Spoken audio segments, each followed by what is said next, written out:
அட இதை வச்சு இப்படி கூட பண்ணலாமா?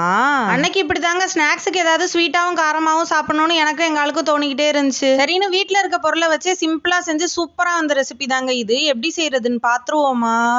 அதுக்கு அடுப்புல ஒரு கடாய் வச்சு அதுல பொரிக்கிற அளவுக்கு தேவையான அளவு எண்ணெயை சேர்த்து நல்லா சூடானதுக்கு அப்புறம் ஒரு சில்வர் வடிகட்டியில 1/4 கப்பு வேர்க்கடலையே தோலோட சேர்த்து அதை நல்லா பொரிஞ்சோன்னா ஒரு பிளேட்டுக்கு மாத்தி எடுத்து வச்சுக்குவோம். இப்ப அதே மாதிரி ஒரு 1/4 கப்பு பொட்டுக்கடலையும் சேர்த்து நல்லா பொரிஞ்சதுக்கு அப்புறம் ஒரு பிளேட்டுக்கு மாத்திக்கிட்டு 5-6 பல்லு பூண்டை தட்டிட்டு அதையும் பொரிச்சு எடுத்து வச்சுக்குவோம். இப்போ ஒரு கொத்து கருவேப்பிலையும் சேர்த்து நல்லா மொறுமொறுன்னு பொரிச்சு எடுத்துக்கிட்டு 1/4 மூடி தேங்காயை பல்லு பல்லா நறுக்கி அதையும் நல்லா பொன்னிறம் ஆகுற அளவுக்கு பொரிச்சு எடுத்து வச்சுக்குவோம். கடைசியா 2 கப் அவலை சேர்த்து அதையும் நல்லா மொறுமொறுன்னு வர்ற அளவுக்கு பொரிச்சு எடுத்துக்கிட்டு இப்போ ஒரு பவுல்ல பொரிச்சு வச்சிருக்க அவல், பொட்டுக்கடலை, தேங்காயோட 2 டீஸ்பூன் நாட்டு சர்க்கரையை சேர்த்து கலந்தா ஒரு அருமையான இனிப்பு அவல் மிக்சரும், இங்கிட்டு இன்னொரு பவுல்ல பொரிச்சு வச்சிருக்க அவல், பொட்டுக்கடலை, வேர்க்கடலை, பூண்டு, கருவேப்பிலை எல்லாத்தையும் சேர்த்துக்கிட்டு அதோட 1 டீஸ்பூன் தனி மிளகாத்தூள், 1 டீஸ்பூன் உப்பு, 1/4 டீஸ்பூன் பெருங்காயத்தூளையும் சேர்த்து நல்லா கலந்தா ஒரு அருமையான கார அவல் மிக்சரும் ரெடி ஆயிருங்க.